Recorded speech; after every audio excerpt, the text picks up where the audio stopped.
On कर देता हूँ। बताइए, रीमार्केटिंग मतलब क्या होता है? फेसबुक ऐड, लिंक्डइन ऐड में भी आप लोगों ने देखा होगा रीमार्केटिंग। क्या होता है रीमार्केटिंग, ये बताइए।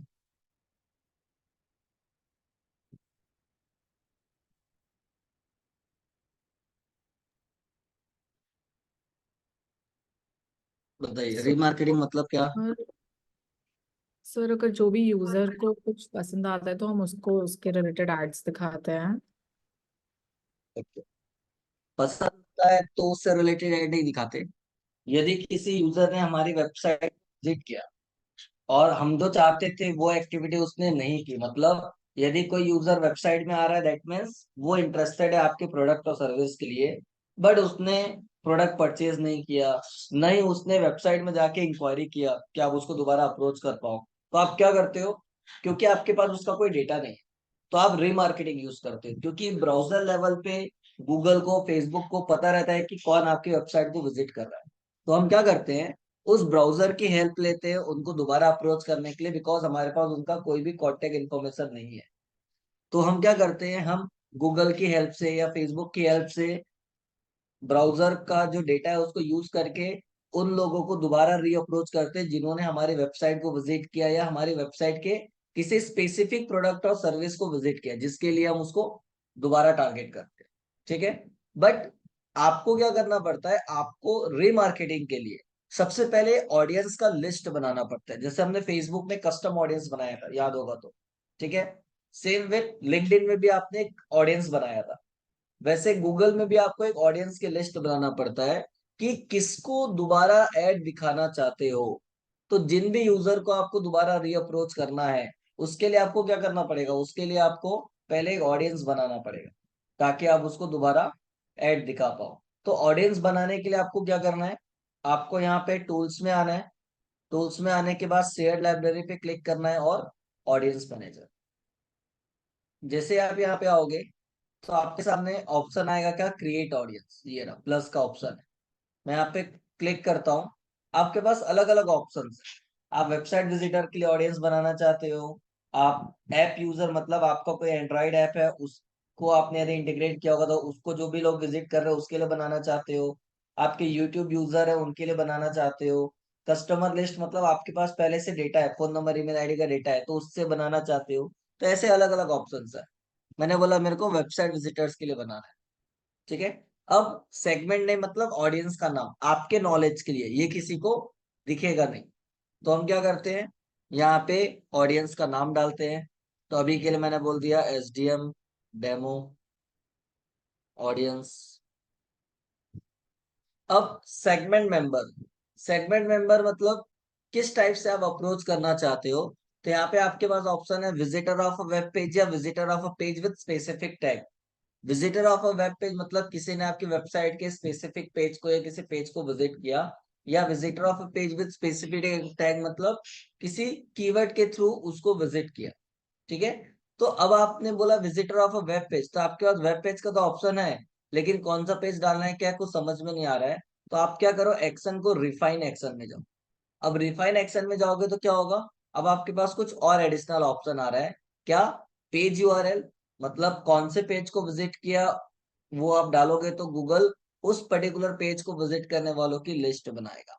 अब यहाँ पे अलग अलग ऑप्शन है, contain, equal, start with, and with. अब ये डिपेंड करता है कि आप कैसे अप्रोच करना चाहते हो। फॉर एग्जाम्पल मैंने बोला इक्वल, इक्वल मतलब एग्जैक्ट यूआरएल। अब यहाँ पे मैंने डाल दिया फॉर एग्जाम्पल SDM की वेबसाइट ओपन करता हूँ और कोर्स में मैं ये ऑनलाइन डिजिटल मार्केटिंग कोर्स के पेज को विजिट करता हूँ। ये यूआरएल मैंने कॉपी किया और यहाँ पे मैंने पेस्ट कर दिया। तो अभी इसका मतलब मैंने गूगल को क्या बोला कि जितने लोगों ने भी मेरे इस ऑनलाइन वाले पेज को, इक्वल मतलब एग्जैक्ट इसी पेज को विजिट किया है कितने दिन पहले, पास्ट 30 डेज में, मतलब लास्ट 30 डेज में जितने लोगों ने भी इस पर्टिकुलर पेज को विजिट किया है उन लोगों की लिस्ट बना। ठीक है। अब एक बात बताओ, हो सकता है कि किसी ने इस पेज को विजिट किया, अब इस पेज को विजिट करने के बाद उसने यदि इंक्वायरी किया होगा तो कहीं ना कहीं आपके पास उसका फोन नंबर ईमेल आईडी आ गया। तो जब आपके पास उसका डेटा आ चुका है तो उनको दोबारा ऐड दिखाने का कोई सेंस है क्या? नहीं है। आप डायरेक्ट कॉल करके बात कर सकते हो, उनके पीछे पैसा खर्च करने का कोई मतलब नहीं है। तो आप क्या करते हो, आपको जब पता है तो आप कंडीशन बनाते हो कि मेरे को उन लोगों की लिस्ट बनानी है जिन्होंने इस वेबसाइट पे या इस पेज को विजिट किया बट कोई भी इंक्वायरी फॉर्म फिलअप नहीं किया, या फॉर एग्जाम्पल किया भी होगा तो भी मेरे को उसकी लिस्ट बनानी है। तो आपकी रिक्वायरमेंट क्या है पहले वो समझना पड़ेगा। अभी मैंने बोला कि नहीं, जितने लोगों ने भी इस पेज को विजिट किया बट इंक्वायरी फॉर्म फिलअप नहीं किया उनकी लिस्ट बनानी है ताकि मैं उनको दोबारा अप्रोच कर पाऊँ। ठीक है। तो अब जिन्होंने फॉर्म भर दिया होगा उनको इस लिस्ट से कैसे हटाओगे, या गूगल को कैसे क्लियर करोगे कि जिसने उस पेज को विजिट किया और इंक्वायरी फॉर्म फिलअप कर दिया वो लोगों को अलग करना है और जिसने फॉर्म नहीं भरा उसको लिस्ट में रखना है। तो आप क्या करोगे, एक्सक्लूड पीपल में जाओगे। ये तो आपने इंक्लूड किया कि जितने लोगों ने भी इस पेज को विजिट किया उसको इंक्लूड करो, चाहे उसने फॉर्म भरा हो या ना भरा हो। लेकिन आपने एक एक्सक्लूड का ऑप्शन यहाँ पे डाल दिया रिफाइन में। यहाँ पे मैं इक्वल्स कर देता हूँ फिर से, और मैं क्या करता हूँ, अपने डेवलपर से बात करके पूछूंगा कि ये जो फॉर्म है इस फॉर्म को सबमिट करने के बाद जो पेज आता है जिसको हम थैंक यू पेज बोलते हैं उस पेज का यूआरएल क्या है, ताकि यूजर यदि उस पेज को विजिट कर रहा है दैट मीन्स कहीं ना कहीं उसने फॉर्म भर दिया, तो ऐसे लोगों को मेरे को लिस्ट में नहीं डालना है। आप उसको इंक्लूड कर रहे हैं। ठीक है। तो मैं यहाँ पे आता हूँ और जो भी पेज का यूआरएल होगा www.schoolofdigitalmarketing.co.in/for example थैंक यू, ये मैंने बोला कि ये पेज है। ठीक है। तो अब गूगल क्या करेगा, उन लोगों को इस लिस्ट में ऐड करेगा जिन्होंने ऑनलाइन वाले पेज को विजिट किया पर उसने इंक्वायरी फॉर्म फिलअप नहीं किया, बिकॉज जिसने फिलअप किया होगा इंक्वायरी फॉर्म उसको तो हमने एक्सक्लूड करने बोल दिया, मतलब इस लिस्ट से बाहर कर दो, तो बचा कौन, जिसने फॉर्म नहीं भरा। तो ऐसा जो भी कंडीशन आपको बनानी है वो आप यहाँ पे लिखते हो। उसके बाद नीचे आते हो, एक ऑप्शन आता है प्रीफिल ऑप्शन। प्रीफिल ऑप्शन का मतलब क्या है कि फॉर एग्जाम्पल आपने कंडीशन आज बनाई है, ठीक है, तो आज से लेके पास्ट 30 डेज पहले, भले ऊपर में आपने कंडीशन डाला है कि पास्ट 30 डेज, तो आज से लेके पास्ट 30 डेज पहले जितने लोगों ने भी इस कंडीशन को, मतलब आपके बनाए हुए कंडीशन को फुलफिल कर लिया है उनका डेटा तो पहले से गूगल के पास है।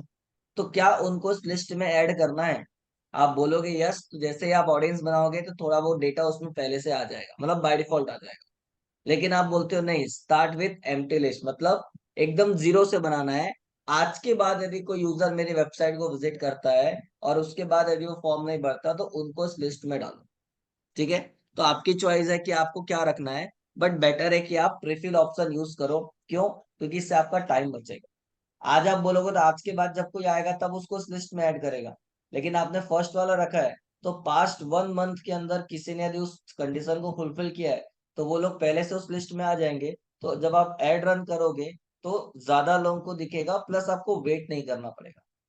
क्योंकि एक चीज आपने पढ़ी होगी, याद होगा आपको, तो रीमार्केटिंग करने के लिए एक मिनिमम कुकीज की रिक्वायरमेंट होती है। कुकीज मतलब ऑडियंस, जो आप लिस्ट बनाते हो इस लिस्ट में मिनिमम उतने ऑडियंस होने चाहिए। तो जैसे कि हमने फेसबुक में पढ़ा था तो वहां पे मिनिमम 1000 कुकीज बोलता है, लिंक्डइन में मिनिमम 300 कुकीज बोलता है, वैसे गूगल में मिनिमम 1000 कुकीज की रिक्वायरमेंट होती है। ठीक है। तो इससे हमको वेट नहीं करना। ठीक है। उसके बाद डिस्क्रिप्शन, जो भी डिस्क्रिप्शन आपको लिखना है अपने नॉलेज के लिए आप यहाँ पे डाल सकते हो, क्योंकि ये किसी को दिखेगा नहीं। और उसके बाद क्रिएट सेगमेंट, जैसे ही आप क्रिएट करोगे आपका ये ऑडियंस क्रिएट हो जाएगा। ठीक है। ऐसे आप अलग अलग प्रोडक्ट्स के लिए बना सकते हो। अब एसडीएम एक ही कोर्स प्रोवाइड करता है तो हम एक लिस्ट बना रहे हैं। अब मेरे को फॉर एग्जांपल ऑफलाइन क्लास के लिए भी करना है, तो मैं किसी ने होम पेज को विजिट किया तो उसके लिए मैं जा सकता हूँ कि क्योंकि ऑफलाइन के लिए जो होता है, ठीक है, ऑनलाइन का अलग से प्रॉपर बना हुआ है। अब यदि सपोज कोई मुंबई वाले पेज को विजिट करता है तो मुंबई वालों की लिस्ट अलग बनानी है, पुणे के लिए कर रहा है तो पुणे की लिस्ट अलग बनानी है। तो मैं वैसे भी ऑडियंस बना सकता हूँ ताकि यूजर कोई भी स्पेसिफिक सिटी के हिसाब से इंक्वायरी करेगा तो उसके हिसाब से ऑडियंस बनेगा, ताकि फ्यूचर में आपको किसी स्पेसिफिक सिटी के लिए न्यू बैच स्टार्ट करनी है या उनको अप्रोच करना है तो आप उसके हिसाब से ऐड दिखा सकते हो ताकि उनका कांटेक्ट डिटेल आए और वो डेमो के लिए जाए। क्लियर है। जी सर। सर, ठीक है जी। अगर जैसे हमने गूगल पे डिजिटल मार्केटिंग किया और फिर हमने एसडीएम का लिंक आया और वो खोला तो वो सेकंड वाला ऑप्शन होगा। आपने में किया जैसे हमने गूगल पे टाइप किया डिजिटल मार्केटिंग और फिर एसडीएम का लिंक आया गूगल पे, ठीक है। फिर हमने हम्म, उसको क्लिक किया। तो अगर हमें ऐसा लिंक बनाना है, मतलब ऐसा हम चाहते हैं कि ऐसी लिस्ट बनाएं, तो उसमें हमें सेकंड वाला ऑप्शन चूज करना पड़ेगा। कौन सा सेकंड ऑप्शन? ये जो ऊपर था ना, वेबसाइट और दूसरा स्पेसिफिक पेज वाला। ये जो है website visitor of a web page, मतलब आपकी वेबसाइट का कोई भी पेज विजिट कर रहा है उसको आपको करना है। Visitor of a page with specific tag, मतलब हाँ सेकंड वाला यूज करोगे कि जब किसी ने गूगल में सर्च किया और उसके बाद आपकी वेबसाइट को विजिट। लेकिन फर्स्ट वाले में यूजर ऐड के थ्रू आ रहा है, ऑर्गेनिक आ रहा है, डायरेक्ट आ रहा है, उससे कोई मतलब नहीं। यदि यूजर उस पेज को विजिट कर रहा है और वो डेमो के लिए या इंक्वायरी फॉर्म फिलअप नहीं कर रहा है या फॉर एग्जांपल प्रोडक्ट परचेज नहीं कर रहा है, तो उसकी लिस्ट बनाओ ताकि हम उसको दोबारा ऐड दिखा पाए। तो आप ऐसा भी कर सकते हो। तो सर ये फर्स्ट वाला ऐड के थ्रू भी लेगा क्या, इंक्लूड करता है अगर हम ऐड के नहीं, थ्रू आ रहे दोनों हैं तो? सब लेगा, ऐड हो ऑर्गेनिक हो कैसा भी हो कोई प्रॉब्लम। लेकिन वेबसाइट के पेज को विजिट करेगा तो। सेकंड वाले के केस में पेज तो विजिट कर रहा है बट स्पेसिफिक टैग मतलब कीवर्ड, कोई स्पेसिफिक कीवर्ड के थ्रू आपकी वेबसाइट में पहुंचेगा। ठीक है। अब गूगल में तो पेड ऐड भी आता है, ऑर्गेनिक भी आता है। हम्म। ठीक है। तो तो सर इसमें मिनिमम ऑडियंस कितना चाहिए होगा, आप जैसे बता रहे थे? 1000। मतलब 1000 आप यूजर्स लिस्ट जब? बनाते रहो, हाँ आप लिस्ट बनाते रहो। ठीक है। हाँ। लिस्ट बनाने के बाद आप ऐड रन कर भी दोगे तो जब तक आपकी लिस्ट में मिनिमम 1000 लोग ऐड नहीं हो जाएंगे तब तक आपका ऐड स्टार्ट नहीं होगा, मतलब उनको दिखना स्टार्ट। ठीक है। तो कितने लोग उस लिस्ट में हुए हैं वो चेक करने के लिए आपको क्या करना है, जब आपका ये लिस्ट बन जाएगा तो यहाँ पे नीचे आपको इस तरीके से आएगा, जो भी आप नाम दोगे उस नाम से यहाँ पे दिखाएगा। तो आपको उसके बाजू में देखो दिखा रहा होगा। ठीक है। जैसे कि ये वाला कोई लिस्ट है, इसमें 35 लोग हैं। ठीक है। इसमें 24 यूजर है, तो ये डमी एक बनाया था तो वो है। तो आपको वहां पे दिखा रहा है लेस देन 1000। तो किसमें कितने कितने लोग हैं। तो जितने भी आपको यहाँ पे दिखेंगे आपको लग रहा है कि हाँ इसमें इतने हो चुके हैं, तो आप उसको यूज करके ऐड के लिए टारगेट कर सकते हो। तो सर ये जो ठीक है। 1000, ये लिस्ट बनाने के लिए 1000 चाहिए या रीमार्केटिंग के लिए 1000 चाहिए? हाँ? रीमार्केटिंग के लिए लिस्ट तो आप बनाओगे तो जीरो ही रहेंगे लोग, धीरे धीरे उसमें लोग ऐड होंगे। लेकिन हाँ। जब तक उसमें 1000 लोग ऐड नहीं हो जाएंगे तब तक आप ऐड क्रिएट भी कर दोगे, पेमेंट भी कर दोगे तो भी ऐड चालू नहीं होगा। उसको पूरा सेटअप करने के लिए मिनिमम 1000 लोग की रिक्वायरमेंट होती है, उसके बाद ही आपका ऐड दिखना स्टार्ट। तो सर जो रीमार्केटिंग का ऐड होता है वो वैसे ही बनाना होता है जैसे हमने अभी कल परसों सीखा? हाँ, आप नॉर्मल जैसा बनाते हो वैसा ही होता है। बस टारगेटिंग के समय हम बाकी टारगेटिंग के बदले क्या करते हैं, ये जो लिस्ट। लिस्ट बनाए हमने इसको सेलेक्ट करते हैं। जैसे कि डिस्प्ले और आपने किस में देखा था, वीडियो में देखा था, ऑडियंस जी टारगेटिंग एक ऑप्शन था जिसमें हमने हम्म। Affinity audience, in market audience देखा था। उसी में हम्म। तीसरा होता है आपका कस्टम ऑडियंस। ठीक है। तो कस्टम ऑडियंस में क्लिक करोगे तो जो आपने लिस्ट बनाई है उसकी लिस्ट आएगी, वहां से आप सेलेक्ट करो। तो फिर ऐड किसको देखेगा, जो इस लिस्ट में है उनको। सेम तो विद सर्च ऐड में भी आपको ऑडियंस सेगमेंट करके एक ऑप्शन था, याद होगा। तो आप सर, उनको सेलेक्ट करोगे तो वो रीमार्केटिंग वालों को दिखाएगा। ठीक है सर। ठीक है। तो जनरली रीमार्केटिंग के लिए डिस्प्ले नेटवर्क यूज किया जाता है, डिस्प्ले और वीडियो। ठीक है। सर्च एकदम ना के बराबर यूज करते हैं, बट डिस्प्ले और वीडियो ऐड जो होता है वो स्पेसिफिक रीमार्केटिंग के लिए, मतलब ज्यादातर बोलूँ तो 80% रीमार्केटिंग डिस्प्ले ऐड के थ्रू रन होता है, मतलब गूगल के हिसाब से। फेसबुक में तो चलो आप जो भी ऑब्जेक्टिव होगा उसके हिसाब से जाओगे। तो सर ठीक है। जो इंस्टाग्राम पे एड्स आते हैं, तो वो हाँ। ये डिस्प्ले एड्स ही आते हैं क्या? नहीं, ये फेसबुक इंस्टाग्राम अलग है, गूगल अलग है। ठीक है। आप गूगल के थ्रू ऐड रन करोगे तो गूगल के सर्च में दिखेगा, यूट्यूब में दिखेगा, अलग अलग मोबाइल ऐप में या वेबसाइट्स में दिखेगा। ठीक है। तो ये अलग है। आपको फेसबुक इंस्टाग्राम में ऐड दिखाना है तो फेसबुक इंस्टाग्राम में रन करना पड़ेगा। आपको यूट्यूब में भी दिखाना है तो यूट्यूब का अलग ऐड रन करना पड़ेगा, मतलब मल्टीपल ऐड रन करने पड़ेगा। लिंक्डइन में ऐड दिखाना है तो लिंक्डइन का अलग ऐड रन करना पड़ेगा। बट ऐसा सर नहीं कि ये कहीं एक लिस्ट जगह ऐड है, रन किया तो सब में जाए। हम्म। जो ये लिस्ट क्रिएट होगी तो हम वो लिस्ट, मतलब अगर कोई वेबसाइट पे आया हमारा, तो हम चाहते हैं कि हाँ। वो अब इंस्टाग्राम जब खोल रहा है तो उस उधर भी हमारा ऐड आए। तो वो ये नहीं, तो वाली उसके लिए लिस्ट हम। इंस्टाग्राम में लिस्ट बनाना पड़ेगा। ये जो लिस्ट बनाए किस में बनाए, गूगल में बनाए। तो इस लिस्ट का यूज आप गूगल के जितने भी प्लेटफॉर्म है एड रन करने के वहां यूज कर सकते हो। आपको फेसबुक इंस्टाग्राम के लिए करना है तो फेसबुक में अलग लिस्ट बनानी पड़ेगी, जिसको हम कस्टम ऑडियंस बोलते हैं। ठीक है। और वो लिस्ट यूज करोगे फेसबुक और इंस्टाग्राम के लिए। लिंक्डइन में करना है तो लिंक्डइन में अलग लिस्ट बनती है, वो यूज होगा स्पेसिफिक लिंक्डइन के प्लेटफॉर्म में ऐड ऑन करने के लिए। कि तो भले ही सर यूजर ने आपकी वेबसाइट विजिट की, लेकिन ऐड कहाँ हाँ। दिखाना है? लिंक्डइन पे या फेसबुक पे या इंस्टाग्राम पे। तो हर प्लेटफॉर्म का अलग अलग होता है। क्योंकि खुद सोचो, अभी हमने लिस्ट बना दी, गूगल को कैसे पता चलेगा कि आपकी वेबसाइट को किसने विजिट किया? उसके पास तो मिक्स वेबसाइट का डेटा है, बहुत सारी वेबसाइट का डेटा है। तो वो हम्म, स्पेसिफिक आप ही की वेबसाइट को विजिट करने वालों को इस लिस्ट में कैसे डालेगा? तो याद होगा कि हमने फेसबुक में फेसबुक पिक्सल कोड वो आपकी वेबसाइट में इंटीग्रेट किया था, मतलब वेबसाइट में डाला था, जिससे वो ट्रैक करता है और वो डेटा उस लिस्ट में डालता है। वैसे ही गूगल का जब आप ये लिस्ट बनाते हो, तो ये लिस्ट बनाने के बाद आपको क्या करना है, इसका भी एक कोड मिलेगा। योर डेटा सोर्स में मैं आता हूँ, तो यहाँ पे ऊपर गूगल टैग दिख रहा है, यहाँ पे आप क्लिक करो, गूगल एड सॉरी। नीचे आते हैं तो यहाँ पे टैग सेटअप करके एक ऑप्शन दिख रहा है, यहाँ पे ये रहा कोड। इस कोड को कॉपी करके आप अपने वेबसाइट के हर एक पेज के हेड सेक्शन में डाल। तो इससे क्या होगा, आपकी वेबसाइट के किसी भी पेज को जब कोई विजिट करेगा तो गूगल उसको ट्रैक करता रहेगा। और फिर जब आप लिस्ट बनाते हो, तो लिस्ट बनाते वक्त हम बोलते हैं कि हमारी वेबसाइट के इस पेज को किसी ने विजिट किया तो उसको इस लिस्ट में डालो, या किसी और पेज को विजिट किया तो उसको डालो। तो ये जो कोड हम हमारी वेबसाइट पे डालते हैं, इस कोड से गूगल ट्रैक करता है कि आपकी स्पेसिफिक वेबसाइट को कौन कौन विजिट कर रहा है। और फिर जो आप कंडीशन बोलते हो, उस कंडीशन के हिसाब से उस लिस्ट में वो उसको ऐड करता रहता है। और फिर जब आप ऐड क्रिएट करते हो, तो ऐड क्रिएट करते वक्त उस ऑडियंस को हम क्या करते हैं, सेलेक्ट करते हैं रीअप्रोच करने के लिए। Sir clear? तो इंस्टाग्राम जी। पे जिससे हम इधर तो वेबसाइट से हम लिस्ट बनाते हैं कि जो वेबसाइट पे आया, तो इंस्टाग्राम पे हम्म। हम क्या इंस्टाग्राम प्रोफाइल या ऐसे करके कुछ लिस्ट बनती है क्या, जो हमारी प्रोफाइल विजिट किया या किसी वो ने? अलग लिस्ट बनती है। आपने नहीं, फेसबुक में कस्टम क्राइटेरिया क्या ऑडियंस में होता है? पढ़ा होगा कि उसमें ऑप्शन है कि वेबसाइट विजिटर वालों के लिए बनाना है, या किसी ने इंस्टाग्राम में आपको मैसेज किया तो उसकी लिस्ट बनानी है, किसी ने आपके इंस्टाग्राम अकाउंट को विजिट किया उसकी लिस्ट बनानी है, या किसी ने आपकी स्पेसिफिक वीडियो को, चाहे वो रील हो या नॉर्मल वीडियो, उसको विजिट किया है तो उसकी अलग लिस्ट बनानी है। तो ऐसे अलग अलग ऑप्शन होते हैं। तो हर प्लेटफॉर्म का अलग अलग होता है। जैसे कि यहाँ पे गूगल में क्या है, वेबसाइट विजिटर का एक अलग ऑप्शन है। इसके हाँ। अलावा मेरे को अब गूगल यूट्यूब गूगल का ही है, तो मेरे को गूगल के हिसाब से जाना है, तो मैं यहाँ पे मतलब यूट्यूब के हिसाब से आना है तो मैं यूट्यूब का ऑप्शन ले लूंगा। अब यूट्यूब वाले ऑप्शन में जाओगे, तो आपका जो भी चैनल लिंक होगा वो चैनल सेलेक्ट करो। अब आपके पास देखो यहाँ पे ऑप्शन क्या क्या है।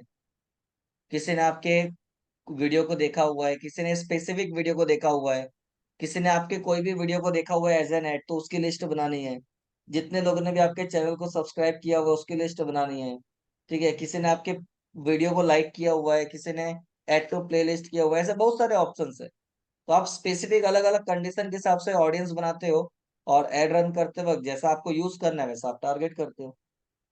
ठीक है। तो सर अब हमारी ये फेसबुक के लिस्ट, पास अलग अलग प्लेटफॉर्म है तो फेसबुक वैसा ऑप्शन देता है, गूगल के पास जो है वो वैसा ऑप्शन देगा। ठीक है, तो वो स्पेसिफिक ऐप पे बनेगी उनकी लिस्ट, हम ये वाला हाँ, डेटा उसमें सबका फिल अलग अलग करते बनेगा। हैं। ओके। अब आपको सपोज बोला जाएगा कि एस आप खुद सोचो या आप बताओ, आपको यदि आइडिया है तो, कि पुणे में कितनी डिजिटल मार्केटिंग इंस्टीट्यूट है? पता नहीं, काफी होंगे। ऐसे ही अंदाजा कितना होगा, क्या लगता है? पुणे इतना बड़ा शहर है, कितने इंस्टीट्यूट होंगे डिजिटल मार्केटिंग के जो कोर्स प्रोवाइड करते हैं? 50। 3? नहीं, 50, 50। 50? ठीक है, 50 इंस्टीट्यूट पॉसिबल है, चलो हुए। अब मैं बोलता हूँ कि मेरे को XYZ को इंस्टीट्यूट है, वहां पे कितने लोगों ने इंक्वायरी किया लास्ट मंथ, वो मेरे को चेक करना है। क्योंकि आप लोगों ने सर मैम के स्टेटस में भी देख लिया होगा कि 6 मार्च मतलब वेडनेसडे से आप ही के टाइम पे न्यू बैच स्टार्ट हो रही है ऑनलाइन। तो मेरे को उनको अप्रोच करना है, ताकि वो लोग यदि डेमो लेना चाहे तो ले सकते हैं, और उसमें से किसी को इंटरेस्ट होगा तो आगे कंटिन्यू कर सकता है। तो मेरे को पता है मेरे पास जो इंक्वायरी आई है वो 15 या 20 है उस पर्टिकुलर टाइम के लिए। बट अलग अलग 3-4 इंस्टीट्यूट में भी तो इंक्वायरी आई होगी। हो सकता हम्म। है कुछ कॉमन लोग भी होंगे, बट कुछ नए लोग भी होंगे। तो मेरे को यदि वो 3-4 इंस्टीट्यूट का डेटा मिल जाएगा, तो मेरे को अप्रोच करना इजी हो जाएगा, और मेरा कन्वर्जन भी बढ़ जाएगा। बट क्या ये पॉसिबल है क्या कि मैं किसी और इंस्टीट्यूट में कौन इंक्वायरी किया वो पता कर पाऊँ? नहीं। नहीं पॉसिबल है। नो। लेकिन वहीं पे मैं बोलता हूँ कि वहाँ की जो काउंसलर है, सारे इंस्टीट्यूट का नहीं पता, बट दो इंस्टीट्यूट में जो काउंसलर है और यहाँ की जो काउंसलर है वो आपस में फ्रेंड है, तो क्या डेटा मिल सकता है? हम्म। Maybe sir. कब मिल पा रहा है? क्योंकि वहां पे आपका नोन बैठा हुआ है। हालांकि चांसेस है कि वो ना दे पॉलिसी या जो भी होगा उसके हिसाब से, बट यदि फ्रेंड है तो चांसेस है कि वो आपको चलो पूरा नहीं तो 2 5 10 स्टूडेंट का डेटा दे सकता है। ठीक है, बट कब? जब आपका कोई नोन किसी और इंस्टीट्यूट में बैठा है। सेम वैसा यहाँ पे है। फेसबुक में आपको लिस्ट बनानी है, वेबसाइट पे जो विजिट कर रहा है वो तो अपनी जगह है, बट कहाँ का डेटा चाहिए आपको? वो लोगों का डेटा फेसबुक में दिखाना है आपको, तो फेसबुक के पास एक लिस्ट बनानी पड़ेगी। तो फेसबुक बोलता है आपकी वेबसाइट को कौन विजिट कर रहा है मेरे को नहीं पता। मेरे को यदि उनका डेटा ट्रैक करना है तो मेरी वेबसाइट का या मेरा कुछ कोड आप अपनी वेबसाइट में इंटीग्रेट करो, तब आपकी वेबसाइट में जो लोग विजिट कर रहे हैं वो डेटा में ट्रैक कर पाऊंगा। तो आप फेसबुक का कोड डालते हो। सेम विद गूगल का। गूगल में एड रन करना चाहते हो तो गूगल भी बोलता है कि आपको मेरी वेबसाइट का कोड डालना पड़ेगा, तो आप गूगल का जो कोड है वो आपकी वेबसाइट में डालते हो, तब आपकी वेबसाइट का स्पेसिफिक डेटा गूगल ट्रैक करता है। और उसके बाद जैसा आप बोलते हो उसके हिसाब से वो परफॉर्म करता है। क्योंकि इंटरनेट पे बहुत सारे लोग हैं जो अलग अलग वेबसाइट विजिट कर रहे हैं, सब मिक्स डेटा होता है। लेकिन आपको स्पेसिफिक अपनी वेबसाइट को कौन विजिट कर रहा है उसका डेटा ट्रैक करना है, और वो डेटा यूज करना है किसी और प्लेटफॉर्म में, तो उस प्लेटफॉर्म को कुछ स्पेसिफिक कोड वहां डालना पड़ेगा ताकि वो उसके थ्रू डेटा को ट्रैक कर पाए। ठीक है, जिसे हम रिमार्केटिंग कोड बोलते हैं। फेसबुक में पिक्सल कोड होता है जो कॉमन होता है रिमार्केटिंग के लिए, कन्वर्जन ट्रैकिंग के लिए। बट गूगल में रिमार्केटिंग का कोड अलग होता है, पिक्स आपका कन्वर्जन ट्रैकिंग का कोड अलग होता है। क्लियर है? ठीक है सर। जी सर। नाउ, तो ये जो चीज है ये आपको ध्यान रखनी है। ठीक है। अब सपोज रिमार्केटिंग आपने कर लिया, लेकिन आपका कोई प्रोडक्ट और सर्विस ऐसा है जो आप क्या करते हो, आप सेल करते हो, मतलब आपका डायरेक्ट ऑनलाइन सेल होता है। ठीक है। किसी ने वेबसाइट विजिट किया, प्रोडक्ट देखा, नहीं परचेज किया, तो आप दोबारा रीमार्केटिंग करके उसको अप्रोच कर सकते हो। फिर लेना लेना उसके ऊपर है। लेकिन आप ट्रैक करना चाहते हो कि आप जो ऑनलाइन स्पेंड कर रहे हो एड के ऊपर, उसमें से कितने लोग फाइनली आपका प्रोडक्ट परचेज कर रहे हैं, ताकि आपको आरओआई पता चले। पहला चीज तो कि आप जो ऑनलाइन एडवर्टाइजमेंट में पैसे डाल रहे हैं वो आपके लिए वर्थ है कि नहीं है। दूसरी चीज, ऑर्गेनिक और ऑनलाइन कितना कन्वर्जन हो रहा है वो भी बाइफरकेट कर पाओ, ताकि उसके हिसाब से आगे की स्ट्रेटेजी प्लान कर पाओ। तो उसके लिए क्या करना पड़ेगा, कन्वर्जन ट्रैकिंग कोड बनाना पड़ेगा। ठीक है। अब ये कन्वर्जन ट्रैकिंग कोड बनाने के लिए आपको क्या करना पड़ेगा, आपको कन्वर्जन क्रिएट करना पड़ेगा। तो उसके लिए गोल पे आ जाओ और कन्वर्जन में जाके समरी पे आ जाओ। जैसे हम यहाँ पे आते हैं,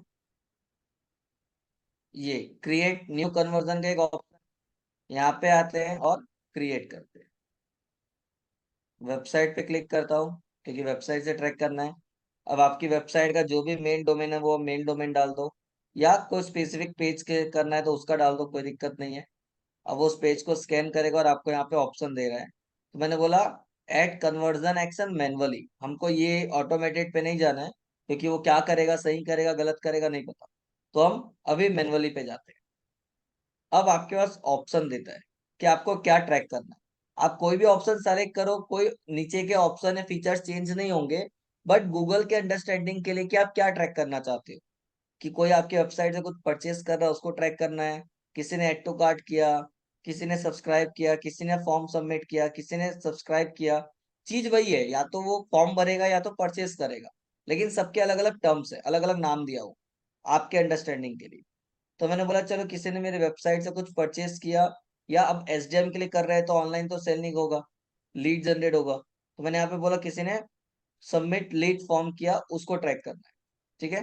अब नीचे जो भी आपका कन्वर्जन का नाम है, तो मैंने बोल दिया ऑनलाइन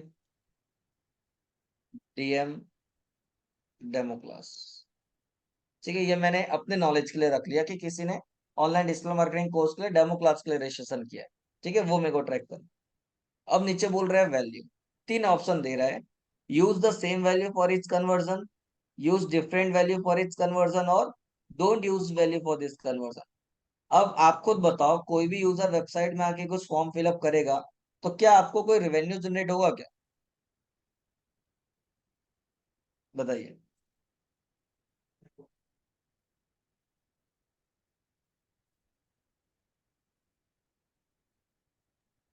नहीं सर।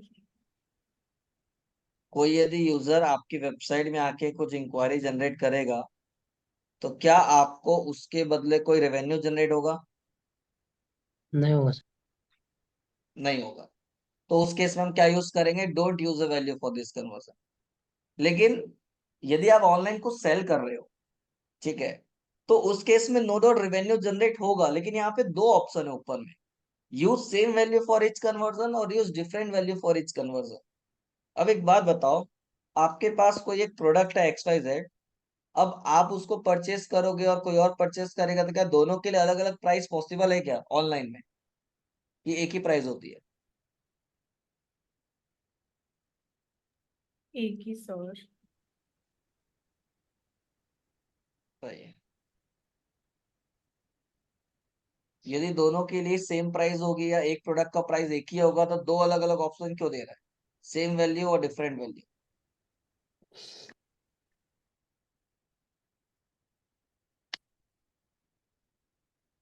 अब इसका मतलब ये है, हर प्रोडक्ट के लिए ये एप्लीकेबल नहीं है।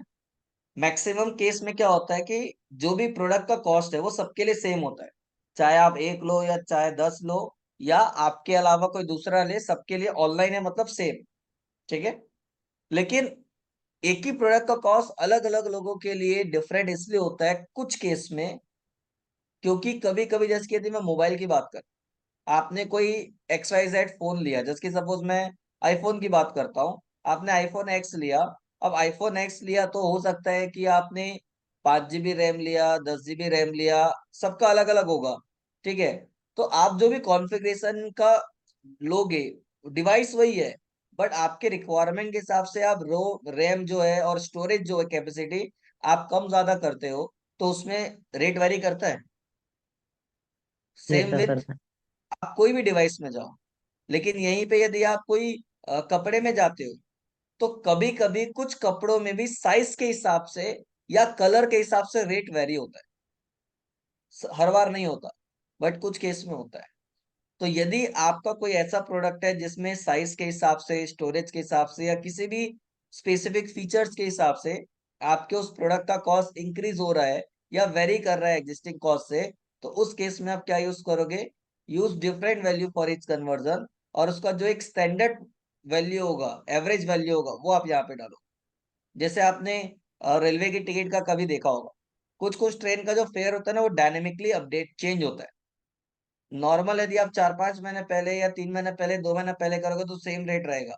जैसे जैसे दिन पास आता है, वैसे वैसे उसी प्राइस का मतलब उस ट्रेन का जो प्राइस है वो इंक्रीज होता जाता है। ठीक है। सारे ट्रेन में एप्लीकेबल नहीं है, लेकिन लिमिटेड ट्रेन के टिकट आप चेक करोगे, 2 दिन पहले कुछ और था, 2 दिन बाद कुछ और पॉसिबल। ठीक है। तो कभी भी यदि ऐसा कुछ होता है तो उस केस में आप क्या करते हो? Different value for each conversion डालते हो, अदरवाइज सेम। लेकिन अभी जो हमने कंडीशन डाली उसमें क्या होगा? Don't use a value for this conversion, क्योंकि हमें कोई रिवेन्यू जनरेट नहीं हो। अब उसके बाद एक और ऑप्शन दे रहा है आपको, क्या? काउंट। काउंट का मतलब क्या है? यहाँ पे आपको बोल रहा है एवरी और वन, दो ऑप्शन दे रहा है, एवरी और वन। क्या डिफरेंस है दोनों में, एवरी और वन में? तो यहाँ पे बता रहा है आपको, ये पहली चीज सीधा सीधा यदि समझना है तो ई कॉमर्स बिजनेस के लिए आप एवरी यूज करोगे, या किसी भी टाइप का प्रोडक्ट सेल कर रहे हो तो एवरी यूज करोगे, और जहां पे भी रजिस्ट्रेशन वाला काम हो रहा है वहां पे वन यूज करोगे। सीधा याद रखना है तो। लेकिन इसका रीजन क्या है वो समझना है। तो एवरी जनरली तब यूज होता है जब कोई यूजर कोई भी प्रोडक्ट या सर्विस है जिसको एक बार में एक से ज्यादा परचेस कर सकता है या एक से ज्यादा सर्विस ले सकता है, तब एवरी यूज होता है। जैसे कि फॉर एग्जांपल आप मूवी देखने जा रहे हो, आप 4 लोग मूवी देखने जा रहे हो। अब कभी भी ऐसा नहीं होगा जब 4 फ्रेंड एक साथ मूवी देखने जाएंगे तो चारों अलग अलग अपने अपने टिकट परचेस करें। नहीं होता। क्या होता है? कोई एक 4 लोगों की टिकट लेता है, बाद में भले आप जो भी आपका काउंट्री आया आप उसको रिटर्न कर देते हो, लेकिन कोई एक बंदा है जो 4 लोगों की टिकट एक साथ लेता है। तो फॉर एग्जाम्पल यदि एक टिकट का कॉस्ट 200 रुपए भी है, तो उसने एक बार में 4 टिकट ली, तो उसने पेमेंट कितना किया? 800 रुपए पर टिकट का, जितना भी हुआ उसके हिसाब से टोटल एक अमाउंट एक बार में किया, मतलब एक ट्रांजेक्शन में उसने 4 टिकट परचेज की, तो सामने वाले को रेवेन्यू कितना जनरेट हुआ? 800 रुपए। वहीं पे कोई ऐसा हो सकता है जो कपल जा रहा है तो 2 ही टिकट परचेस करे, उसने भी एक ही ट्रांजेक्शन किया लेकिन 400 रुपए पे किया। तो आप जब एवरी करते हो तो वो हर सिंगल ट्रांजेक्शन में जितने भी नंबर ऑफ कन्वर्जन होते हैं, चाहे वो एक ले या 4 ले, उसको इंडिविजुअल काउंट करता है। वो ट्रांजेक्शन को काउंट नहीं करता, वो उस ट्रांजेक्शन में जितने भी प्रोडक्ट सेल हो रहे हैं उसको काउंट करता है इंडिविजुअल, और आपको रेवेन्यू बताता है। ठीक है। अब आपने डाल के रखा है कि मेरे एक प्रोडक्ट का कॉस्ट 500 रुपए है, और आपने एवरी किया है। कोई बंदा हो सकता है एक प्रोडक्ट लेगा तो 500 रुपए रेवेन्यू जनरेट हुआ बताएगा, कोई एक साथ 4 प्रोडक्ट लेगा तो 2000 रुपए रेवेन्यू जनरेट हुआ बताएगा। लेकिन सेम केस में यदि आप 1 करोगे तो इसका मतलब क्या है? एक ट्रांजेक्शन को एक ही काउंट करेगा। अब एक यूजर ने 4 टिकट लिए तो भी एक काउंट करेगा, एक ने एक लिया तो भी एक ही काउंट करेगा। ठीक है। इसीलिए हम क्या करते हैं, जब एक प्रोडक्ट किसी भी मेथड से एक बार में एक से ज्यादा पॉसिबल नहीं है, तब 1 करते हो, और एक बार में एक से ज्यादा प्रोडक्ट या सर्विस कोई ले सकता है तब आप एवरी करते हो, ताकि वो सिंगल ट्रांजेक्शन में भी यदि मल्टीपल कन्वर्जन हो रहा है तो उसको इंडिविजुअल काउंट करे। क्लियर है? उसके बाद नीचे एक ऑप्शन आता है click through conversion window. Click through conversion window मतलब जरूरी नहीं कि कोई भी यूजर आपके ऐड को जब क्लिक करता है, क्लिक करने के बाद यदि आपकी वेबसाइट को भी विजिट कर रहा है, तो विजिट करने के बाद उस प्रोडक्ट को एक बार में परचेस कर लो। ठीक है। आपने ऐड देखा, कोई चीज समझ में आई, आपने डिटेल इंक्वायरी करने के लिए उस पेज को विजिट किया, मतलब ऐड में क्लिक किया, डिटेल देखा, बट किसी रीजन से आपने उसको परचेस नहीं किया या इग्नोर कर दिया, बंद कर दिया। ठीक है। तो गूगल क्या बोलता है, आप कितने दिन तक उसको ट्रैक करना चाहते हैं? कभी कभी ऐसा होता है कि हमने कोई ऐड देखा, उस वक्त तो हमने देखा और परचेज नहीं किया, बट 2 दिन बाद ऐसा लगता है कि यार काश मेरे को वो चीज ले लेना था, अच्छा ऑफर था। तो हमको दोबारा ऐड दिखेगा, उसका चांसेस है क्या? कम है। दिख भी सकता है, रिमार्केटिंग कर रहा होगा तो, या फिर नहीं भी दिख सकता। तो हम वेट नहीं करते, हम याद करने की कोशिश करते हैं कि वो क्या नाम से था, और गूगल में जाके डायरेक्ट सर्च करते हैं ताकि उनकी वेबसाइट आ जाए, और उस वेबसाइट में जाके वो जो भी प्रोडक्ट और सर्विस था वो परचेस करते हैं। सब नहीं करते बट कुछ लोग करते हैं। ठीक है। तो गूगल क्या बोलता है, यदि यूजर ने आपके ऐड में क्लिक किया, मतलब आपके ऐड को क्लिक किया, तो कितने दिन तक ट्रैक करना है? क्योंकि उसने क्लिक किया मतलब इंटरेस्टेड है, जिसने क्लिक नहीं किया मतलब वो उतना इंटरेस्टेड नहीं था, इसलिए ऐड में क्लिक नहीं किया। तो यदि वो इंटरेस्टेड है बट उसने उस वक्त उस प्रोडक्ट को परचेस नहीं किया, तो यदि वो बाद में चाहे वो दोबारा ऐड दिखे उसकी वजह से, या वो ऑर्गेनिक गूगल में सर्च करके आपकी वेबसाइट पे जाए, कैसे भी, कितने दिन तक यदि वो उस प्रोडक्ट को ले लेगा तो उसका क्रेडिट इस पर्टिकुलर कैंपेन को देना है। तो इसको हम क्या बोलते हैं? Consumer buying behaviour. ये फेसबुक में भी हमने देखा था क्योंकि मैंने एक क्लास ली थी, मुझे पता है। ठीक है। तो इसको हम बोलते हैं बाइंग बिहेवियर। ठीक है। तो आप अपने प्रोडक्ट के हिसाब से एनालाइज करते हो कि उस पर्टिकुलर प्रोडक्ट को लेने के लिए यूजर कितना टाइम लगा सकता है। अब मेरा फॉर एग्जांपल कोई प्रोडक्ट है, टी शर्ट है, जो 500-600 रुपए का टी शर्ट है जो मैं ऑनलाइन सेल कर रहा हूँ।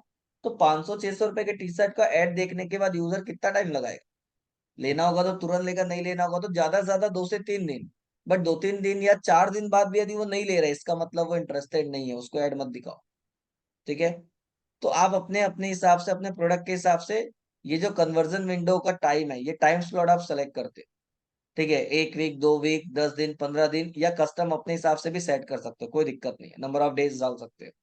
मतलब आपके ऐड में क्लिक करने के बाद यूजर उतने दिन के अंदर, चाहे वो ऐड के थ्रू या इनडायरेक्टली गूगल में सर्च करके आपकी वेबसाइट में जाके लेता है, तो उसका क्रेडिट इस कन्वर्जन ट्रैकिंग कोड के थ्रू इस कैंपेन को मिलना चाहिए, क्योंकि पहली बार उसके बारे में इस ऐड के थ्रू पता चला।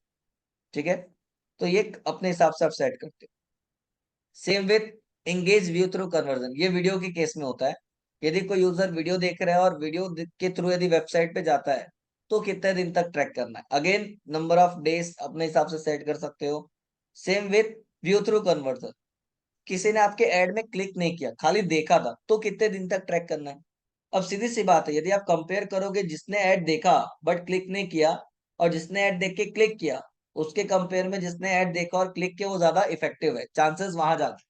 तो आप क्या करते हो फिर भी, क्योंकि कभी कभी 1% भी यदि मैं चांस मानूं तो हो सकता है किसी को जरूरत उतनी नहीं थी, पर बाद में हो सकता है 2-4 दिन 10 दिन में रिक्वायरमेंट आ जाए, तो याद करे कि यार मैंने फेसबुक में शायद देखा था, और उसमें से यदि उसको याद आ गया और गलती से उसने वेबसाइट विजिट करके ले लिया, तो उसका क्रेडिट इसको मिलना चाहिए। इसीलिए आप व्यू थ्रू कन्वर्जन का जो टाइम होता है वो थोड़ा कम रखते हो, लेकिन क्लिक थ्रू कन्वर्जन का टाइम इसके कंपेयर में थोड़ा ज्यादा रखते हो। और ये जो टाइम जो भी हम सेट कर रहे हैं इसको हम बोलते हैं कन्वर्जन विंडो, ताकि आपको पता चले कि यूजर आपकी वेबसाइट में जाके प्रोडक्ट ले रहा है, तो उसका क्रेडिट आपको उस कैंपेन को मिलना चाहिए, ताकि आप आरओआई निकाल, कि आपने ऐड रन किया और उस ऐड के थ्रू इतना रिवेन्यू आया या इतना प्रोडक्ट सेल हुआ, तो आप प्रॉफिटेबल कैंपेन है कि लॉस में जा रहा है वो कैलकुलेट करो। ठीक है, उसके बाद ये सब एज इट इज रहेगा, यहाँ पे कुछ भी नहीं करना है, और डन। जैसे ही आपने इसको डन किया, सेव एंड कंटिन्यू करूंगा तो आपको कोड देगा, क्योंकि कन्वर्जन ट्रैकिंग कोड तो बना लिया, बट कोड भी देगा जिसको आपको अपनी वेबसाइट में डालना है। तो यहाँ पे ये एक कोड है, इस कोड को आपको अपनी वेबसाइट के हर एक पेज में डालना है। गूगल टैग दिख रहा है, इसको सेटअप में मैं क्लिक करता हूँ तो ये लोड हो रहा है। ठीक है, दो कोड देता है ये, एक ये कोड दे रहा है, यदि आपने रीमार्केटिंग में डाला हुआ है तो ये स्टैंडर्ड पहले से आपकी वेबसाइट में होगा। ठीक है, तो एक ये पेज है जो हर एक पेज के हेड सेक्शन में ये होना चाहिए, ये वाला। ठीक है, और इसके अलावा टैग मैनेजर यूज कर रहे हो तब आप यहाँ पे जा सकते हो, बट टैग मैनेजर क्या होता है वो मैं आगे बताऊंगा आपको। ठीक है, वो अलग टॉपिक है। उसके बाद नीचे सी इवेंट स्निपेट करके ये तो आपने डाल दिया। इसके बाद नीचे एक और ऑप्शन है, ये कंपलसरी डाल, जिससे वो ट्रैक करेगा। ठीक है, क्या ऑप्शन बोल रहा है? Page load. पेज लोड मतलब यदि आपका प्रोडक्ट और सर्विस ऐसा है जिसको कोई यूजर परचेस करता है या फॉर्म भरता है, तो एक नया थैंक यू पेज आता है जो कंफर्मेशन पेज होता है कि इसने फाइनली प्रोडक्ट परचेस कर लिया या पेमेंट कर दिया या फॉर्म भर लिया, जो भी है। एक नया पेज आता है जो कंफर्मेशन बताता है, वैसा है तो आप पेज लोड यूज करोगे। और ये जो कोड है, ये कोड कॉपी करके जो भी आपका कन्वर्जन वाला पेज होगा उस पेज के हेड सेक्शन में आप इसको डाल दो, जिससे वो ट्रैक करेगा कि यूजर ने आपके उस पेज को विजिट किया, मतलब आपका वो कन्वर्जन हो गया। लेकिन ऐसा है कि किसी ने आपके पेज में क्लिक किया, मतलब फॉर्म भरा, सबमिट के बटन में क्लिक किया और फॉर्म सबमिट हो गया, नीचे एक लाइन आ गई कि your form has been successfully submitted, नया पेज आया ही। या फॉर एग्जांपल आप अपने ब्राउजर को टैग करना चाहते हो, कितने लोगों ने ब्राउजर डाउनलोड किया, तो जैसे ब्राउजर के बटन में क्लिक करेगा तो वो डाउनलोड हो जाएगा, नया पेज आया ही नहीं। तो यदि आपका कन्वर्जन कोई बटन पे है कि बटन हिट होने पे कन्वर्जन ट्रैक करना है, तो उस केस में आप क्लिक यूज करते हो, और क्लिक में क्लिक करोगे तो उसका एक अलग कोड देगा। तो ये कोड कॉपी करके आपको बटन में डेवलपर की हेल्प से डलवाना है। ठीक है, कब? जब बटन में कन्वर्जन हो रहा है। और यदि आपका कन्वर्जन स्पेसिफिक पेज से हो रहा है, तो फिर आप पेज लोड वाला कोड कॉपी करके डलाओगे, और उसके बाद फाइनली क्लोज और डन। तो इससे क्या होगा, आपका कन्वर्जन क्रिएट हो गया, आपने कोड वेबसाइट पर डाल दिया। अब जब आप ऐड क्रिएट करते हो, तो आपने देखा होगा जब भी हम ऐड क्रिएट कर रहे थे तो स्टार्टिंग में ऑब्जेक्टिव के बाद वो कन्वर्जन जो हमने बनाया था वो वहां पे आ रहा था कि इसको यूज करना है क्या। ठीक है, तो हम उस वक्त भी उसको यूज कर सकते हैं, कैंपेन बनने के बाद भी ऐड कर सकते हैं, तो उसमें कोई दिक्कत नहीं है। कैंपेन बनते वक्त भी आपके पास ऑप्शन आता है कि कन्वर्जन सेलेक्ट करो। ठीक है, बट आप बनाओगे तब, ताकि उस कैंपेन के थ्रू जितना भी डेटा आ रहा है उसको वो ट्रैक करे, और आपको आरओआई निकालना इजी हो जाए, ताकि आप ये समझ पाओ कि आपके लिए वो कैंपेन प्रॉफिटेबल है, लॉस में जा रहा है, या क्या हो रहा है, ताकि कहीं कोई दिक्कत ना हो। क्लियर है? यहाँ तक किसी को कोई डाउट तो एक बार पूछ सकते हो।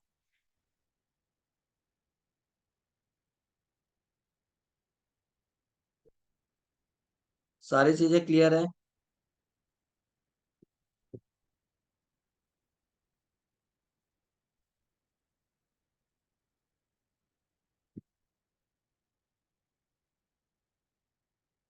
अरे आप दो ही लोग हो आज की क्लास में।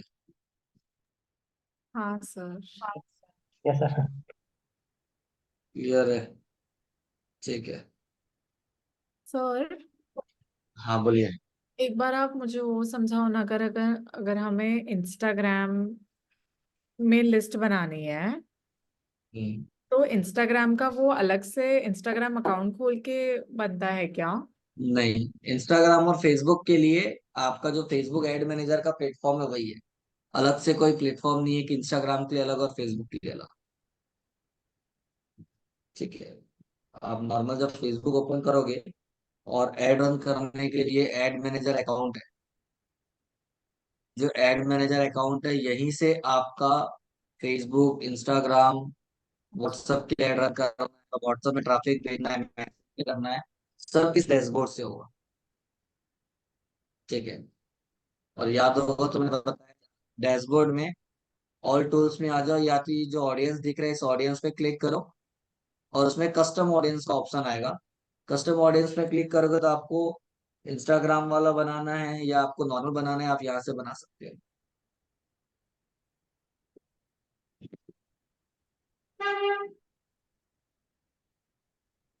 ये रहा। यहाँ पे आप जाओगे, कस्टम ऑडियंस पे जाओगे, सारे ऑप्शंस है। Facebook page visitor, Instagram account, videos, lead, जो भी आपको करना है वो यहाँ से आप कर सकते हो। तो अलग से इंस्टाग्राम का कोई प्रोफाइल मतलब अकाउंट या फेसबुक के लिए अलग ऐसा नहीं है, एक ही है जहाँ से आप दोनों ऑपरेट कर सकते हो। ठीक है सर। और कोई डाउट?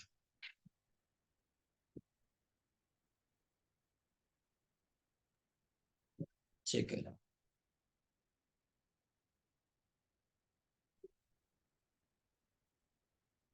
तो आगे का टॉपिक देखेंगे कैसे करना है, बताओ।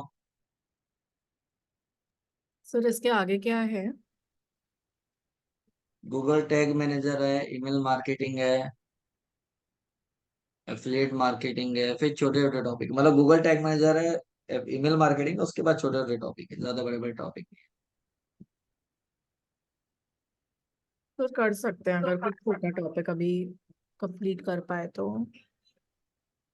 छोटा टॉपिक तो कंप्लीट कर लेंगे, गूगल टैग मैनेजर कर सकते हो, कोई स्पेसिफिक ऐसा वो नहीं है। ठीक है। ठीक है, चलो, तो कोई डाउट नहीं है यहाँ तक? नहीं सर। नहीं सर। ठीक है। तो गूगल टैग मैनेजर क्या हेलो। होता है वो बताता हूँ। हेलो सर, मैं एक डाउट पूछ सकता हूँ क्या? मैं एक हाँ जगह बोलिए। पे ना इंटरव्यू को गया था सर मैं। हाँ। हेलो। तो उन्होंने मुझे क्या बोला कि अपनी कंपनी पहले ऑफलाइन मार्केटिंग करती थी, तो अभी अपने को तो अभी ऑनलाइन अपने को मार्केटिंग ऑनलाइन करने की। मार्केटिंग करने की। हम्म। तो उन्होंने ना मुझे उनके पेज का ये दिया, यूआरएल दिया, वेबसाइट। मुझे हम्म। उन्होंने कहा कि अपने पास एक पेज है, अभी ये पेज को अपन कैसे इसका डिजिटल मार्केटिंग कर सकते हैं। उनका हम्म। प्रोडक्ट फेस वॉश का था सर। ठीक है, वेबसाइट का तो यूआरएल है तो एक बार चैट पे डालो, चेक करते हैं। ठीक है सर।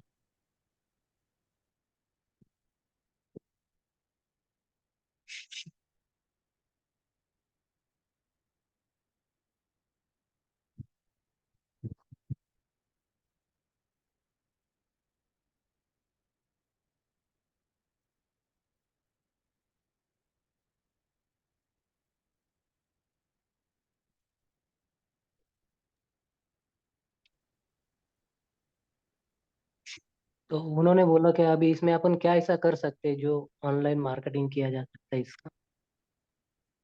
ठीक, तो देखते हैं। मैंने चेक किया कि उसका बेसिक चीज, हम्म। कीवर्ड वगैरह, उसके पेजेस बन सकते हैं क्या? हर एक प्रोडक्ट का अलग अलग पेज है क्या उसमें?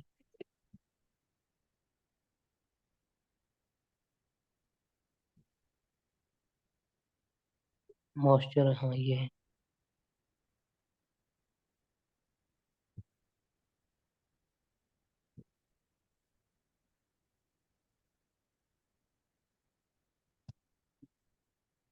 क्योंकि सर ये स्टार्टअप कंपनी है उनकी, तो उन्होंने बोला कि पहले आप ही हो उसमें, जो जिसने मुझे कॉल किया। सबसे पहली चीज तो उनकी वेबसाइट जो है उसका लुक एंड फील ठीक करना पड़ेगा। लोगो क्या सर? लोगो नहीं, लुक एंड फील।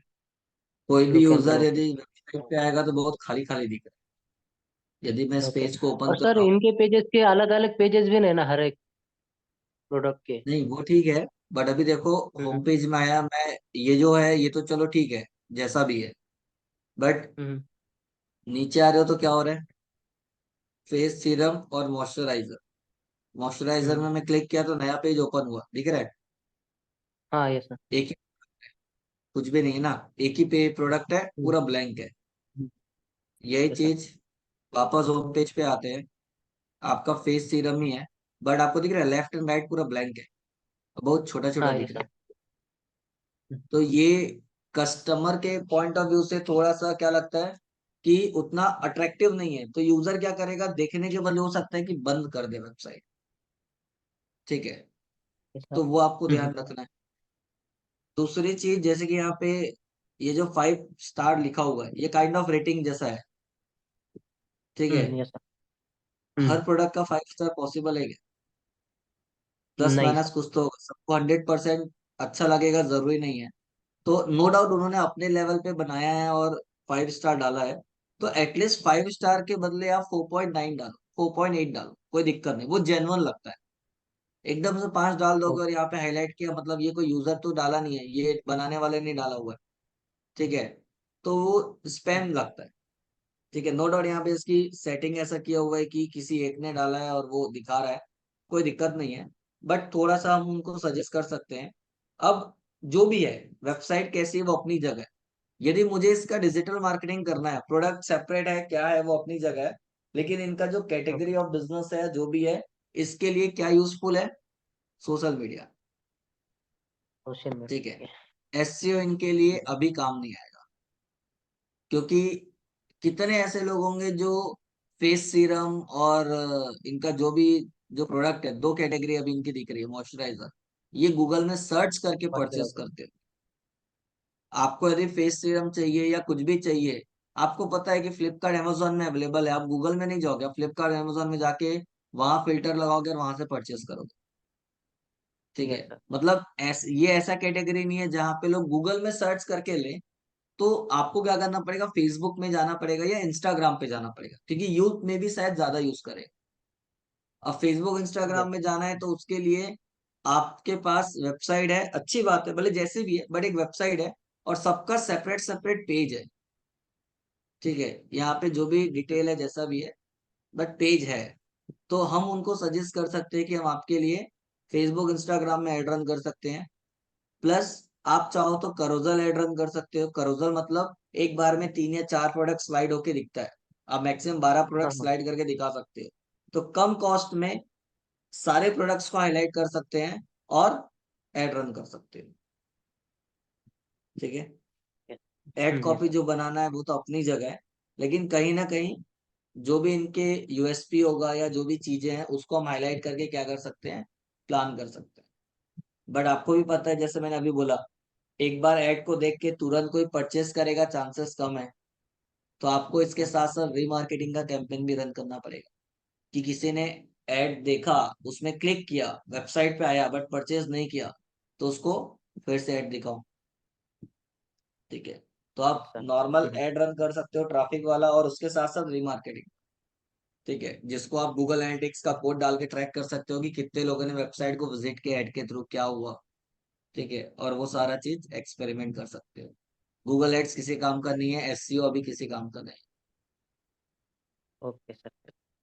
ठीक है, बट सजेशन होगा कि यदि डिजिटल लेवल पे जाना है और मार्केटिंग करनी है, तो एक बार वेबसाइट हम्म का लुक एंड फील सही कराए, क्योंकि देख के ऐसा लग रहा है कि एकदम सिंपल वेबसाइट है और उतनी अट्रैक्टिव नहीं है। क्लियर है? Yes sir. सर एक्चुअली मेरा क्वेश्चन था फिर कि मैं यहाँ पे ज्वाइन करूँ क्या ना करूँ, क्योंकि उनके पास कोई बंदा नहीं है ऐसा जो जो एक्सपीरियंस है वहाँ पे। नहीं, यदि वहां पे आपके अलावा कोई और डिजिटल मार्केटर नहीं है तो आप काम नहीं कर पाओगे, क्योंकि आपको यदि मैं एड रन भी करने के वैसे लिए हाँ। इमेज चाहिए, तो इमेज बना के कौन देगा? आपको यस। यदि सपोज रीमार्केटिंग के लिए आपने पिक्सल कोड तो निकाल दिया, अब पिक्सल कोड आपको इस वेबसाइट हम्म। में डालना है, आपको कोडिंग आती नहीं है, तो पिक्सल कोड डालेगा कौन? ओके। आप खुद सोचो। यस।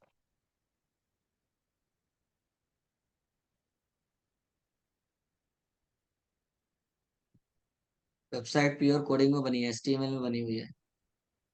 HTML, हाँ। और भी होगा, बट कोडिंग हमको नहीं आती तो हम कर ही नहीं पाएंगे। मतलब ऐसा है कि आप कॉन्सेप्ट रेडी कर सकते हो, आप ऐड बना हम्म। सकते हो, लेकिन आपको रन करने के लिए ऐड कॉपी जो चाहिए, चाहे वो इमेज हो या वीडियो हो, वो कौन बनाएगा? ठीक है। वीडियो कॉपी, हाँ। दूसरा, आपको रीमार्केटिंग करना पड़ेगा तभी सेल होगा। तो रीमार्केटिंग के लिए कोड जो डालेगा वो कौन डालेगा? तो आपको पहले पूछना पड़ेगा कि आपके पास जो जिसने भी ये वेबसाइट बनाई है, क्या वो, आप जो कोड दोगे या कोई चेंजेस बोलोगे तो वो अपनी वेबसाइट में करेगा क्या, मतलब वो कर देगा क्या? वो कर देगा तो ओके, वो वाला ओके। एक पार्ट कम हो गया। ठीक है। दूसरी रही हम्म। बात की ग्राफिक की, तो ये जो भी इमेजेस बनाए हैं, आप चाहो तो हम्म। स्टार्टिंग में यही इमेज को यूज कर सकते हो, चाहो तो थोड़ा अलग नया इमेज बनाओ। ठीक है, बट क्या उनके पास ग्राफिक डिजाइनर है? क्योंकि आप वहां पे जॉब कर रहे हो। ठीक है, सर्विस हाँ, यस देते सर। तो सारा काम आपका होता है, जॉब कर रहे हो तो आपको ये सारा चीज पहले से पता करना पड़ेगा। बिकॉज आप जिस चीज के लिए जाओगे वो चीज इम्प्लीमेंट करने के लिए वहां कोई नहीं होगा। तो फिर आप वहां जाके करोगे क्या? ना कुछ नया सीख पाओगे, ना उस चीज को एज अ पोर्टफोलियो किसी और कंपनी में बता पाओगे। Yes।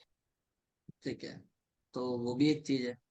और दूसरी चीज, यदि आपको ग्राफिक डिजाइनिंग और ये आता है, तो फिर हम्म। मैटर करता है कि वो सैलरी कितनी दे रहे हैं। यदि एक बंदा सारा काम करेगा तो फिर सैलरी भी वैसी होनी चाहिए।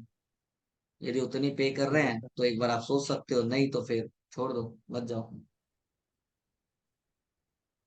और सर, उनके पास अगर ये वीडियो कंटेंट वगैरह बनाने के लिए अगर होगा, टीम होगा उनके पास, हम्म। और आपने को सिर्फ वो डिजिटल मार्केटिंग के लिए बोल रहे हो आप, तो हम्म। फिर मैं ज्वाइन कर सकता हूँ ना, क्योंकि मैं भी एज अ फ्रेशर अकाउंट होऊंगा उधर। नहीं, फ्रेशर तो जाओगे, यदि टीम है तो जा हम्म। सकते हो, भले वहां कोई एक्सपीरियंस वाला हो ना, वो अपनी जगह है।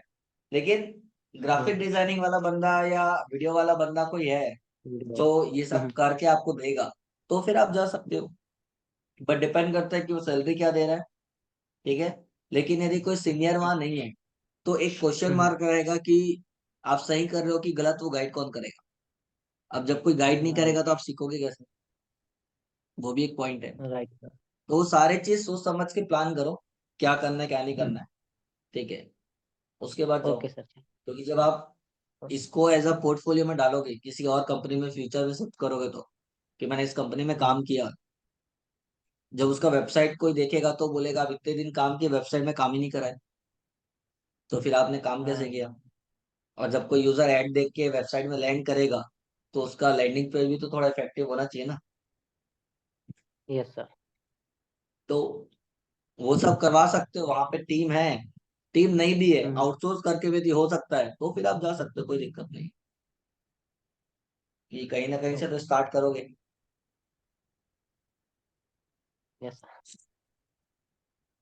क्लियर है? Yes sir. Thank you sir. ठीक है।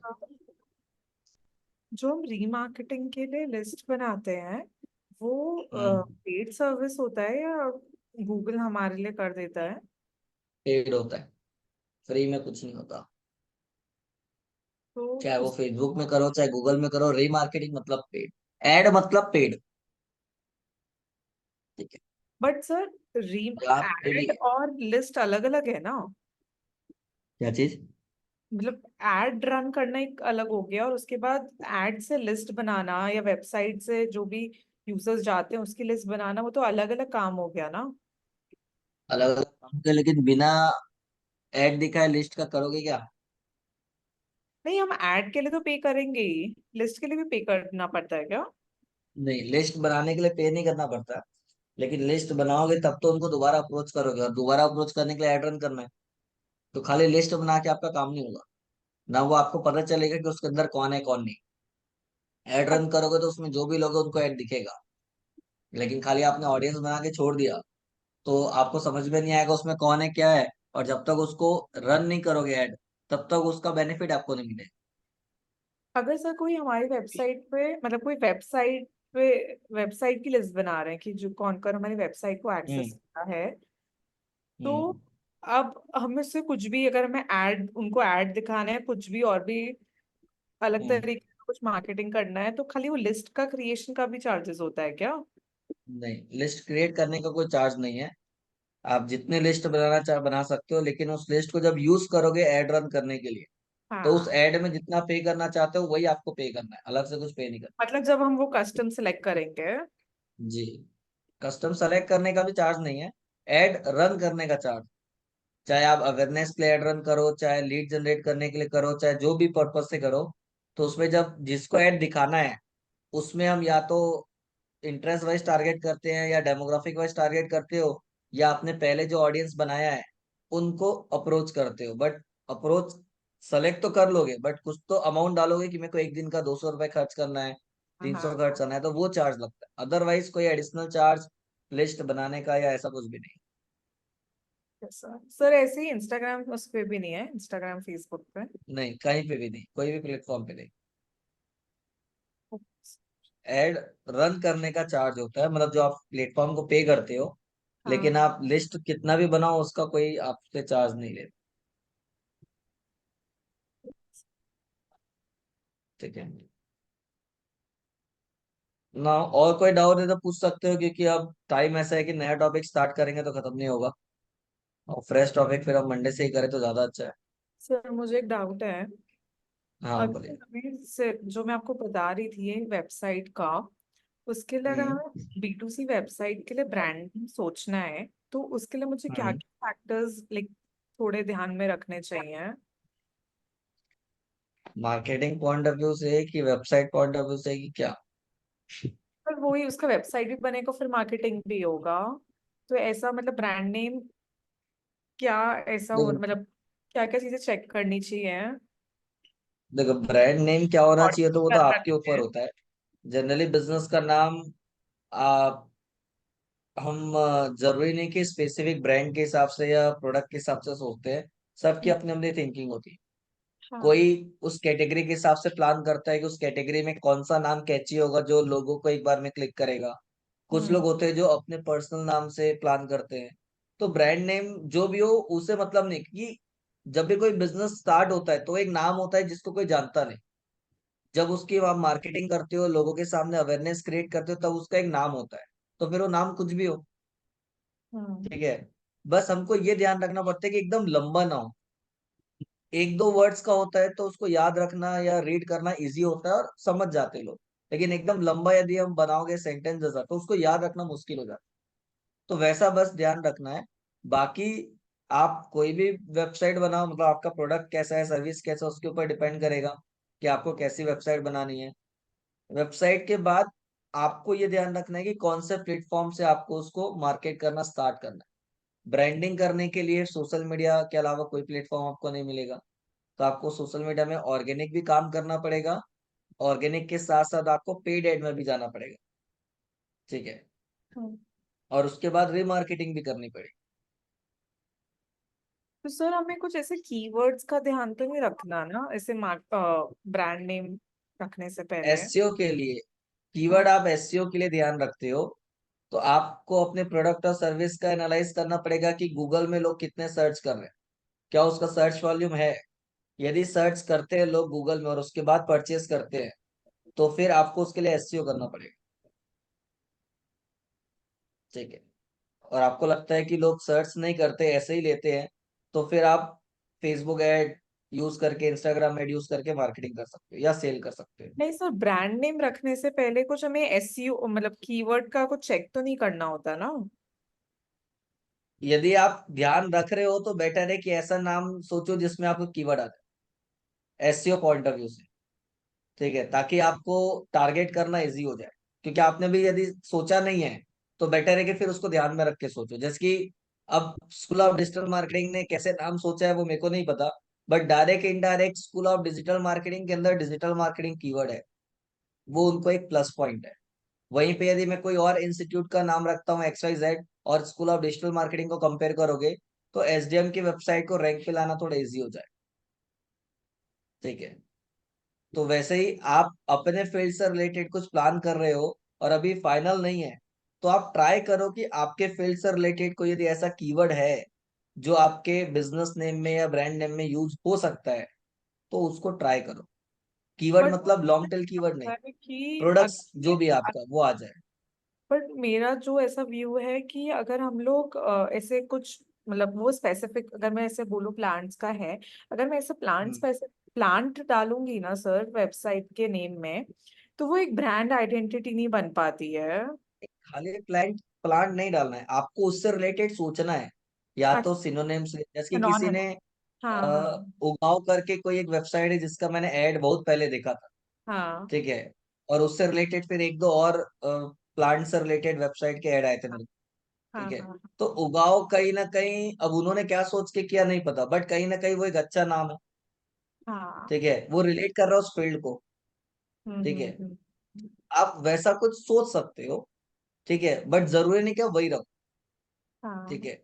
या आप क्लब कर सकते हो, जो भी आपका प्लांट है उसका, उससे रिलेटेड किस टाइप के प्लांट है वो एनालाइज करो।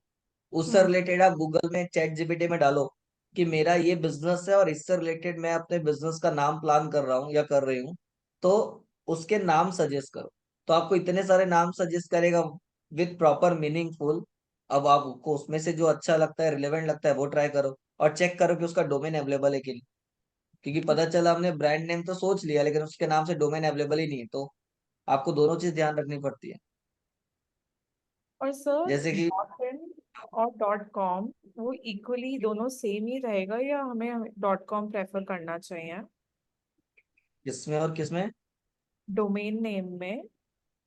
हाँ, डॉट इन या डॉट कॉम, मतलब हम डॉट कॉम अगर नहीं अवेलेबल है तो हम डॉट इन या डॉट को डॉट इन भी ले सकते हैं ना? ले सकते हो, बट उससे आप आउट ऑफ इंडिया टारगेट नहीं कर सकते। एसईओ पॉइंट ऑफ व्यू से जाओगे तो डॉट इन और dot co dot in stand for India. आप इंडिया के बाहर उसको अप्रोच नहीं कर सकते। ठीक है। लेकिन डॉट कॉम है, वो कंट्री कोड होता है, मतलब टॉप लेवल डोमेन बोलते हैं। उसको हम वर्ल्ड वाइड कहीं भी टारगेट कर सकते बट सर जैसे अब हैं। हमारी, अभी तो हम इंडिया को ही टारगेट कर रहे हैं तो मतलब ई कॉमर्स वेबसाइट में, हाँ, तो फिर हम ले सकते हैं ना डॉट इन? इंडिया के लिए dot in dot co dot in ले सकते हो, कोई प्रॉब्लम नहीं। बट हमेशा हमारा पहला प्रेफरेंस डॉट कॉम रहता है, चाहे वो खाली इंडिया में क्यों ना हो। ठीक है, वो अलग इम्पैक्ट क्रिएट करता है। इन केस अवेलेबल नहीं है तो फिर आप dot in dot co dot in पे जा सकते हो, बट उसके अलावा कोई और डोमेन लेने का मतलब नहीं। ठीक और है। सर अगर गोडाडी डॉट कॉम पे आ रहा है कि ऐसे ब्रोकर, अभी this domain is not available but हाँ broker can help you get this domain और ऐसा कुछ, पे ना हाँ, कमीशन टू ब्रोकर, तो ये रिलायबल, मतलब ये ऐसा होता है क्या, मतलब वो हेल्प करते हैं क्या? वो हेल्प करते हैं लेकिन उसका जो कॉस्ट होगा वो आप पे नहीं कर पाओगे। अच्छा। ठीक है, वो आपको दिखाता है कि उसका ब्रोकरेज चार्ज 5 साढ़े 5 हजार रुपए कुछ है, वो लेंगे, फिक्स कॉस्ट है, ब्रोकरेज कॉस्ट है। अब हाँ उस डोमेन को सामने वाला कितने में सेल करेगा ये आपको नहीं पता। हो सकता है कि उस डोमेन को वो 5 साल से मेहनत कर रहा था, काम कर रहा था, और उसको सामने से कोई अच्छा ऑफर आया तो मे बी शायद वो स्किप कर दे। लेकिन कोई बिजनेस उसमें ऑलरेडी बना चुका है, उसका पूरा रजिस्ट्रेशन उस नाम से है, तो आप हम्म कितना भी पे करो वो उसको आपको देगा नहीं। तो हाँ सामने वाले ने तो आपका ब्रोकरेज चार्ज ले लिया ना, भले आपको मिला ना मिला। बट कभी कभी ऐसे डोमेन होते हैं जो लोग रीसेल करते हैं, तो वो 5 लाख में दे रहा है, 10 लाख में दे रहा है, कितने में भी दे रहा है, तो एक नाम का उतना पे करने के लिए आप रेडी हो तो आप एक बार सोच सकते हो ब्रोकरेज और उस सब में जाके।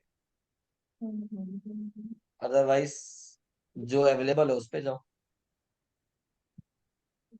और सर अगर हमें amazon एड्स भी सीखना है, जैसे amazon पे स्पॉन्सर्ड वगैरह आता है ना, हाँ, तो वो हम कहाँ से सीख सकते हैं? आपको गूगल एड्स आता है तो आप अमेजोन में एड रन कर सकते हो, आपको अलग से सीखने की जरूरत। तो सर वो तो क्योंकि जितने टर्म्स गूगल। और जो चीज यहाँ पे है सेम सारी चीजें अमेजोन फ्लिपकार्ट में स्पॉन्सर्ड एड रन करने के लिए यूज होता है। तो आपको यदि उतना आता है तो सीखने की जरूरत नहीं। आप खुद वहां पे क्रिएट कैंपेन और जो भी ऑप्शन देगा उसमें क्लिक करके जाओगे, सारी चीजें क्लियर हो जाएगी।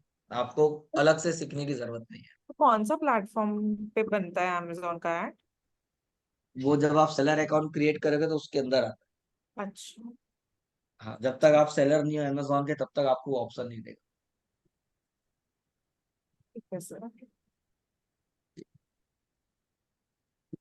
क्लियर है यहाँ तक। Yes sir. ठीक है, तो यहाँ तक प्रैक्टिस करो, रिवाइज करो। बाकी कहीं कोई दिक्कत कोई डाउट आएगी तो फिर नेक्स्ट क्लास में क्लियर करेंगे। उसके बाद फिर आगे बढ़ेंगे। ठीक है, तब तक के लिए bye bye and good night.